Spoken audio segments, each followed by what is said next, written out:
Assalamualaikum warahmatullahi wabarakatuh.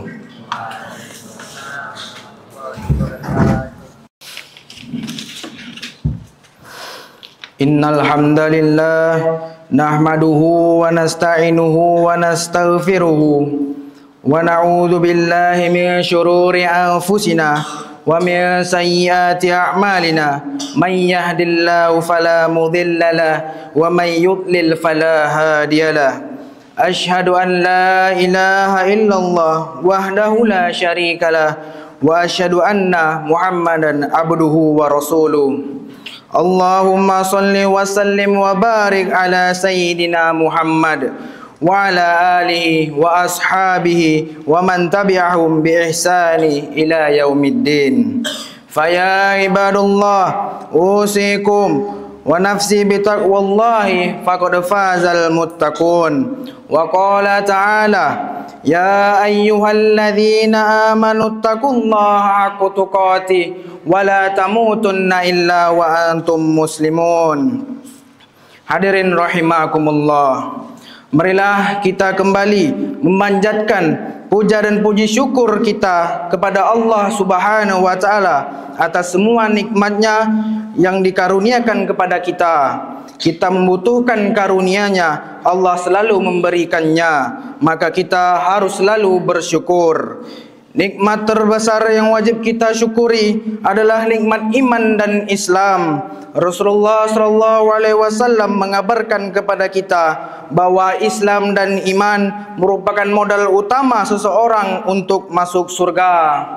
Dalam hadis sahih riwayat Imam Muslim, Nabi Muhammad SAW bersabda, "Annahu la yadkhulul jannah ila nafsun muslimah."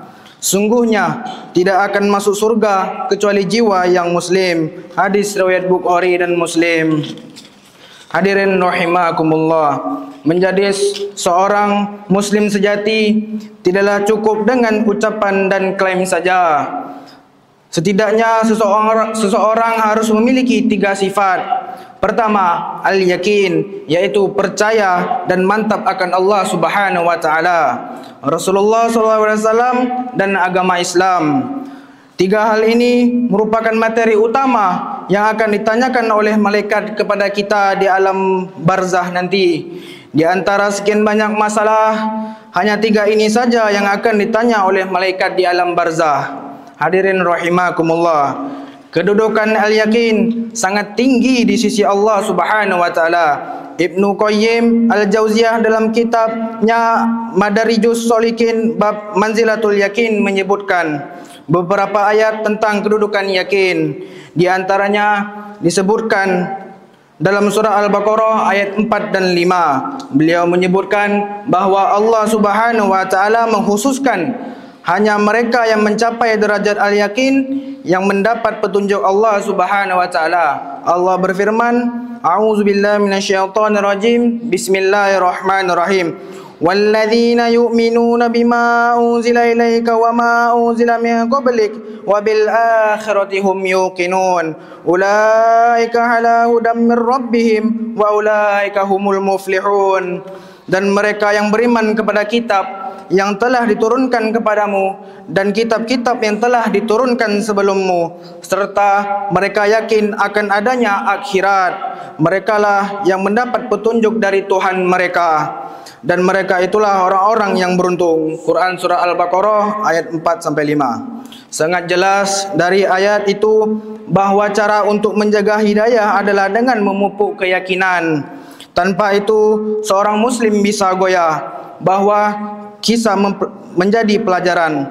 Seorang telah beriman kepada Nabi Muhammad SAW, kemudian ikut hijrah ke Madinah bersama beliau. Namun ia kemudian goyah oleh kuda peliharaannya di Mekah. Ia kemudian menyalahkan jalan hijrahnya. Ini musibah.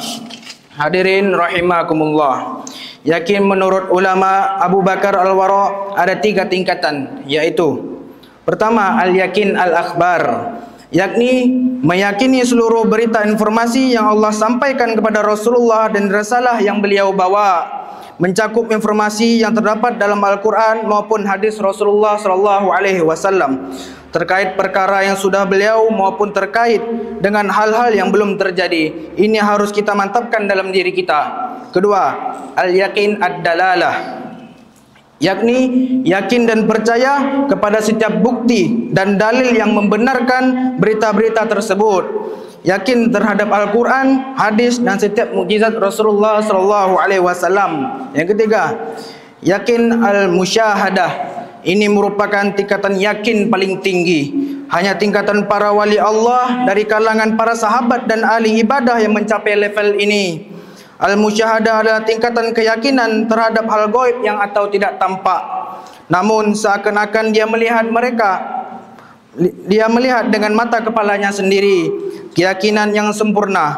Keyakinan para sahabat pernah diungkapkan oleh Amir bin Abdul Qais bahwa seandainya surga dan neraka ditampakkan, mereka tidak akan bertambah keyakinan, karena keyakinan mereka sudah sempurna tanpa perlu bukti yang kasat mata. Hadirin rahimakumullah. Kedua, sifat at-taslim, yaitu berserah diri kepada Allah Subhanahu wa taala, kepada Rasulnya dan kepada agamanya. Allah berfirman, A'udzubillahi minasyaitonirrajim. Bismillahirrahmanirrahim. Wa ma kana lil mu'minin wala mu'mina idza qadallahu wa rasulahu amara an yakuna lahum khairatul min amrihim. Tidak patut bagi seorang mukmin, baik seorang laki-laki maupun seorang perempuan, ketika Allah sudah memutuskan perkara, kemudian mereka memilih pilihan yang lainnya. Quran Surat Al-Ahzab ayat 36. Itu bukanlah sifat mukmin sejati. Ketika Allah dan Rasulnya memilih warna putih, seorang muslim sejati tidak ada pilihan warna yang lain. Mereka tunduk dan patuh kepada Allah dan tunduk patuh pada aturannya. Selaras dengan hal ini Allah berfirman, A'udzubillahi minasyaitonirrajim. Bismillahirrahmanirrahim. Fala wa rabbika la yu'minu hatta yuhakkimuka fima shajara bainahum thumma la yajidu fi anfusihim harajan mimma qadaita wa yusallimu taslima. Maka demi Tuhanmu, mereka tidak beriman hingga mereka menjadikanmu hakim terhadap perkara yang mereka perselisihkan. Kemudian mereka tidak merasa dalam hati mereka sesuatu keberatan terhadap keputusan yang kamu berikan, dan mereka menerima sepenuhnya. Quran Surat An-Nisa ayat 65. Hadirin rahimakumullah. Sifat muslim yang ketiga yaitu adalah at-tadiyah atau rela berkorban, yakni rela berkorban di jalan Allah, karena sesungguhnya iman itu menuntut cinta dan cinta itu menuntut pengorbanan.